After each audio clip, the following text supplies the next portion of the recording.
کریے کیا امید ہے فیصلہ کیا آئے گا محفوظ ہوا ہے دلائل بھی آپ نے زیادہ پروسیکیوشن کے سنے ہیں ججز کے ریمارکس بھی سنے ہیں کیا امید ہے دیکھیں دلائل نہیں تھے زلائل تھے جو پروسیکیوشن نے کیے گھٹیا قسم کی بات چیت کی ہے تہمتیں لگائی ہیں بلو دا بیلٹ جا کے کامنٹس کیے ایسے لگ رہا تھا کہ ان کی اپنی کوئی دلی لٹ گئی 28 سال کے بعد اگر میاں بیوی آپس میں راضی نہیں تھے اور ایک بندہ جو ہے وہ سائیکولوجیکلی ٹھیک نہیں تھا شرابی کبابی ہے اس سے اس کی بیوی نے جان چھڑائی ایک مذہبی خاتون تھی اور وہ اس کے بعد انہوں نے اپنی عزت بھی پوری کی اور تمام اللہ کی طرف سے جو قوانین ہیں حدود و قیود اس کے مطابق انہوں نے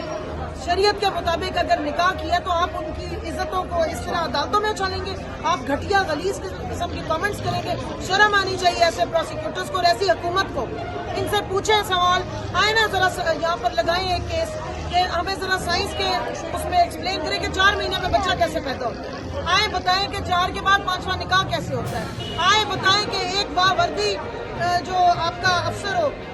اس کی بیوی سے آپ کھڑے پیر میں طلاق کرا کے تو نکاح کریں تو وہ کیسے جائز ہوتا ہے آئے نا پھر اگر اچھالنا ہی ہے عزت نہیں اچھالنی ہے تذلیلیں کرنی ہے تو آئے پھر ان میں بھی باتیں کریں شرم آئی ہمیں آج دیکھ کے کتنی دفعہ خواتین نے کہا کہ یہ ناجائز ہے ہم جو سن رہے ہیں ہم تو اٹھ کے جا رہے ہیں ہمیں شرم آ رہی ہے دیکھیں ہمارے پاس کتنی ساری ہمارے ساتھ کام کر رہی ہیں خواتین جنہوں نے اپنے خاوندوں سے طلاق لی ہے اور 4 بچوں کے بعد طلاق لی بچے یونیورسٹی جا رہے تھے اس کا کیا مطلب ہے کہ اگر ایک رشتے میں آپ ابیوز ہو رہے تھے ایک رشتے میں آپ کا خاوند آپ کے ساتھ آپ کو بدسلوکی کر رہا تھا اور آپ کی بچیوں کے ساتھ بھی بدسلوکی کر رہا تھا آپ نے اسے کھلا لے لیے یہ الگ ہو گئے تو کیا 6 سال کے بعد آپ آ کے اس کے کردار پہ تہمتیں لگائیں گے کیچڑ یہ تو پورے پاکستان کی خواتین کے لیے ایک آپ بےہودہ قسم کا ٹرینڈ سیٹ کرنے جا رہے ہیں تو ہم اسی لیے آئے تھے کہ ہمیں اپنی عدالتوں سے امید ہے کہ جو اللہ کے قوانین ہیں اور جو اس ملک کی آئین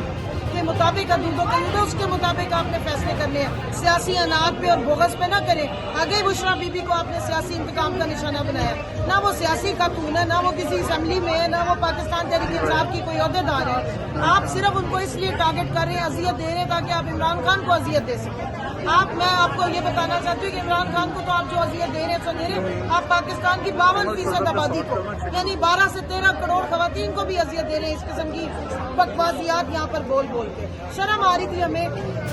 سمپل سی بات ہے عدت کیوں رکھی جاتی ہے عدت اس لیے رکھی جاتی ہے کہ اگر خاتون حاملہ ہو تو وہ جب تک بچے کی ڈلیوری نہ ہو وہ اس وقت تک جو ہے وہ کوئی اور نکاح نہ کرے تاکہ اس بچے کی ولدیت جس کی ہے وہ اسی کی ڈٹرمن ہو سمپل سا سائنٹیفک اصول ہے آپ نے تو یہاں پہ پتہ نہیں کیا کیا تماشے اچھال دیے تو میں تو مذمت کرتی ہوں جو آج پروسیکیوٹر نے اندر باتیں کی میرے سمیت ساری خواتین نے اس چیز کی مذمت کی اور ہم امید لگاتے ہیں کہ جج صاحب جو ہے وہ فیئرنیس کی بنیاد پر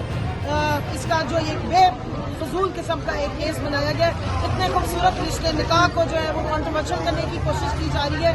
جو دنیا کا پہلا رشتہ ہے اسلام کا پہلا رشتہ ہے آدم کے لیے ہوا بنی تھی جن کے جنتوں میں نکاح ہوئے تھے آپ نے اس رشتے کو لا کے یہاں پہ تذلیل کا نشانہ بنایا تو ہم ڈیمانڈ کرتے ہیں کہ اس کا فوراً فیصلہ ہے اور فیئرنیس کی بنیاد پر ہے اور بشرا بی بی کو رہا کیا جائے جن کو آپ نے ناجائز بند کیا ہوا ہے ان کو اذیتیں دے رہے ہیں وہ بیچاری جو ہے وہ نہ بول سکتی ہے نہ آگے بتا سکتی ہے پردے دار عورت ہے اور پاکستان کی باقی خواتین اسی لیے آئی ہیں ایک تو اظہار یکجہتی کے لیے ہی اور دوسرا اس طرح کے گھٹیا کیسز کا راستہ بند کرنے کے لیے